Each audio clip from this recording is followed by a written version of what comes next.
Chucky Schumer, Hakeem Jeffries, and the rest of the Democrat gang of useless politicians who hate America really thought that their government shutdown was going to curry favor among Americans who clearly can't stand their politics on the left. But as polling shows, this is yet another serious backfire for the party of stupid, and it's not even over yet. Sweeter it is when it's on CNN too. Watch. It hasn't. If anything, it's been helped a little bit. Take a look here, the shift in net popularity versus pre-shutdown.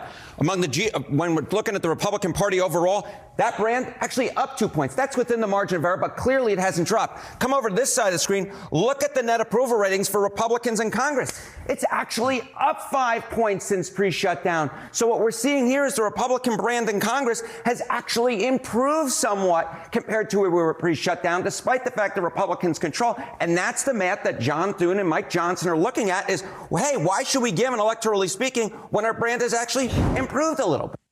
Yeah, you want further proof? Mike Johnson this morning was on all the networks saying that they have a framework in place. They're just waiting for the Democrats to come and vote on it and negotiate on it. They got all 53 Republican Senate votes ready to go. They just need 7 Democrats to say, you know what, time to open the government. But they seem to not want to do that. It's always surprising when someone like CNN's Jake Tapper has no choice but to turn on his favorite party, the Democrats. Everyone knows that they're forcing this government shutdown to continue just because it's the only leverage they think they have over Trump. We know that because, well, they've said so themselves.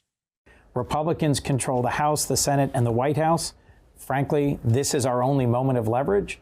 And although a very unpleasant tool to use. That's ridiculous. That is absolutely ridiculous. They've just said it on television that they're using the government shutdown to have leverage over Republicans. What that really means is leverage over Trump. Several of the Democrats have admitted this on the air. In fact, calling Tapper, at least give him credit for calling it out. Should the Democratic senators from New Mexico, your home state, vote to open the government so that these SNAP funds are not at risk? Let me be clear. The administration is choosing to starve American children with money that they already have appropriated. I'm not applauding their tactics. The White House. Well, this is a choice by the White House. This is also, Congresswoman, this is also a choice by Senate Democrats to not vote to open the government. Yes, it is. Good for you, Jake. Sometimes, the blind squirrel finds a nut, as they say. Meanwhile, Jake Tapper wasn't having it when Katie Miller, wife of, Stephen Miller, pointed out the truth about Karine Jean-Pierre, KJP, that no matter what KJP says or does, KJP always seems to feel the need to play identity politics in order to somehow justify all of her many failures. She used to be a commentator on CNN, then she was one on MSNBC. Mm-hmm. And she was good at that. I'm without getting into the job I thought she did as press secretary. I thought it didn't seem crazy to me because she was eloquent as a commentator. Why is she trained every 4 sentences to say she is a black, queer, LGBTQ woman? Because that's how she's been promoted her entire career. Anyway, Katie Miller and Karen Finney, thank you so much. He didn't have it. He didn't want to hear any of that. That, by the way, was Katie Miller, Stephen Miller, the Deputy Chief of Staff for Policy of the White House, one of the most powerful human beings on the planet. That was Katie Miller. He wanted no part of it. Barack Obama just can't help himself either. He's going to make sure that opposing voices are censored in America if it's the last thing he does, since we all know that he was probably the one running the show during the Biden presidency, he or Jill. Here he's trying to get yet another time to put a system in place that silences opinions that he and his comrades don't approve of. Part of what we're going to have to do is to start experimenting with new forms of journalism and how do we use social media in ways that reaffirm facts, separate facts from opinion. We want diversity of opinion. We don't want diversity of facts.